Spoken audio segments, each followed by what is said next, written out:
Bismillahirrahmanirrahim. Assalamualaikum warahmatullahi wabarakatuh. Saya Uhti Yuladatu Husni Latifah dari kelas PAIG. Saya akan mempresentasikan tugas dari mata kuliah Studi Kebijakan Pendidikan Islam di Indonesia dengan tema materi Kebijakan Pendidikan Islam sebagai kebijakan publik. Baiklah, langsung saja kita masuk pada pembahasan. Kebijakan pendidikan Islam sebagai kebijakan publik. Jadi pendidikan Islam adalah bagian dari kebijakan publik. Maka yang pertama kita akan membahas tentang kebijakan publik. Apa itu kebijakan publik?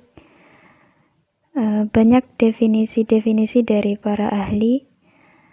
Salah satunya yaitu Rian Nugroho menyatakan bahwa kebijakan publik merupakan keputusan yang dibuat oleh negara, khususnya pemerintah, sebagai strategi untuk merealisasikan tujuan dari negara yang bersangkutan. Kebijakan publik adalah strategi untuk mengantar masyarakat pada masa awal memasuki masyarakat pada masa transisi untuk menuju pada masyarakat yang dicita-citakan. Nah, dalam kebijakan publik ini terdapat yaitu yang pertama analisis kebijakan dan juga proses kebijakan. Yang pertama analisis kebijakan. Secara umum analisis kebijakan dapat dikatakan sebagai suatu aktivitas intelektual dan praktis yang ditujukan untuk menciptakan secara kritis menilai dan mengkomunikasikan pengetahuan tentang dan di dalam proses kebijakan.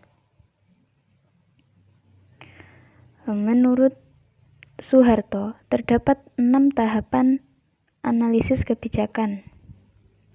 Antara lain, yang pertama yaitu mendefinisikan masalah kebijakan. Mendefinisikan masalah kebijakan ini pada intinya merujuk pada kegiatan untuk mengeksplorasi berbagai isu-isu atau masalah sosial dan kemudian menetapkan suatu masalah sosial yang akan menjadi fokus analisis kebijakan. Kemudian yang kedua, mengumpulkan bukti masalah. Yang ketiga, mengkaji penyebab masalah. Para analisis dan pembuat kebijakan dapat mengidentifikasi penyebab atau faktor-faktor yang memberi kontribusi atau pengaruh terhadap masalah sosial. Kemudian yang keempat, mengevaluasi kebijakan yang ada. 5. Mengembangkan alternatif atau opsi-opsi kebijakan. Dan 6. Menyeleksi alternatif terbaik. Selanjutnya yang kedua adalah proses kebijakan. Proses kebijakan publik adalah serangkaian aktivitas intelektual yang dilakukan dalam proses kegiatan yang bersifat politis. Kemudian tahapan-tahapan dari proses kebijakan antara lain yang pertama, tahap pertama yaitu penyusunan agenda atau penyusunan masalah, bisa dikatakan perumusan masalah atau perumusan isu-isu. Kemudian yang kedua, tahapan yang kedua yaitu formulasi kebijakan, yaitu tahap peramalan yang dapat menyediakan pengetahuan yang relevan dengan kebijakan tentang masalah yang akan terjadi di masa mendatang sebagai akibat dari diambilnya alternatif. Kemudian yang tahap ketiga yaitu adopsi kebijakan atau tahap rekomendasi. Kemudian yang keempat adalah implementasi kebijakan, yaitu tahap pemantauan yang menyediakan pengetahuan yang relevan dengan kebijakan tentang akibat dari kebijakan yang diambil sebelumnya. Yang kelima yaitu penilaian kebijakan. atau tahap evaluasi yang merupakan kegiatan untuk menilai tingkat kinerja suatu kebijakan, sejauh mana kebijakan tersebut mencapai sasaran dan tujuannya. Nah, yang selanjutnya yaitu pendidikan Islam dalam Sisdiknas. Jadi, pendidikan Islam sebagai kebijakan publik itu sudah dijelaskan, sudah terdapat dalam Sisdiknas, Undang-Undang Sisdiknas. Jadi bagaimana posisi pendidikan Islam itu sudah dijelaskan dalam Sisdiknas Undang-Undang Nomor 20 Tahun 2003. Seperti yang dijelaskan di sini pada bab 2 pasal 3, bahwa pendidikan nasional berfungsi mengembangkan kemampuan dan membentuk watak serta peradaban bangsa yang bermartabat dalam rangka mencerdaskan kehidupan bangsa, bertujuan untuk mengembangkan potensi peserta didik agar menjadi manusia beriman dan bertakwa kepada Tuhan Yang Maha Esa, berakhlak mulia, sehat, berilmu, cakap, kreatif, mandiri, dan menjadi warga yang demokratis serta bertanggung jawab. Nah, jadi secara umum dapat dilihat bagaimana posisi pendidikan agama Islam ini dalam UU Undang-Undang Sisdiknas tersebut. Dari berbagai pasal menerangkan bahwa pendidikan agama Islam sebagai sumber nilai dan bagian dari pendidikan nasional dan mempunyai peran penting dalam mengembangkan potensi peserta didik untuk memiliki kekuatan spiritual, keagamaan, akhlak mulia, dan kepribadian muslim.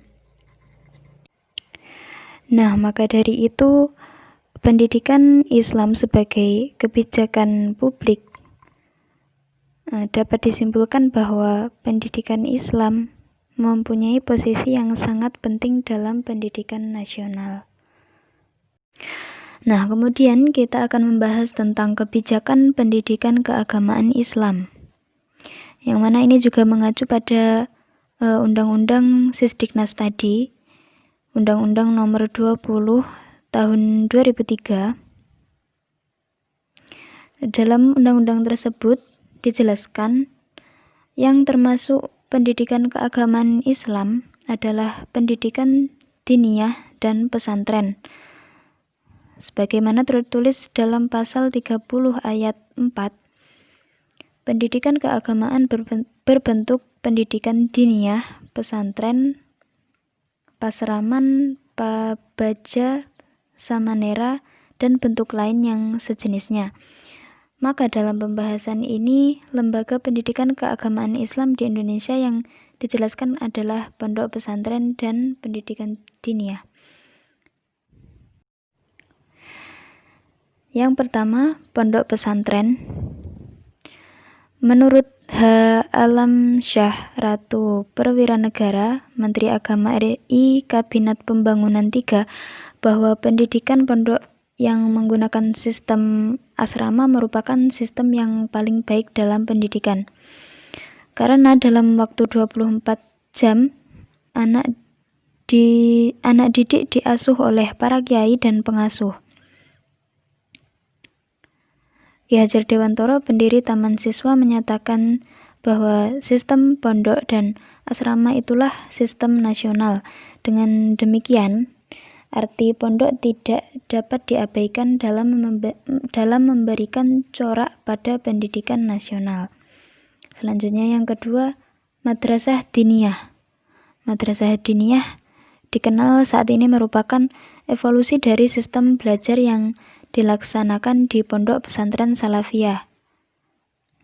Dalam sejarahnya, madrasah lahir dari rahim pondok pesantren dengan ciri khasnya yang berbasis pengetahuan agama. Madrasah jenis ini terbagi dalam 3 jenjang. Yang pertama, diniyah awaliyah, kemudian diniyah wusto, dan diniyah ulia. madrasah yang dibentuk dengan keputusan Menteri Agama nomor 13 tahun 1964 ini hampir tidak memiliki efek terhadap kelanjutan studi yang pengembangan profesi lulusan, sehingga hanya sedikit peserta didik yang meminta ijazah formal dari institusi pendidikan ini. Itu saja kiranya yang dapat saya sampaikan. Semoga teman-teman semua dapat memahami dan menerima materi tersebut. Terima kasih atas perhatiannya dan mohon maaf bila terdapat kekurangan dan kesalahan. Sekian dari saya. Wassalamualaikum warahmatullahi wabarakatuh.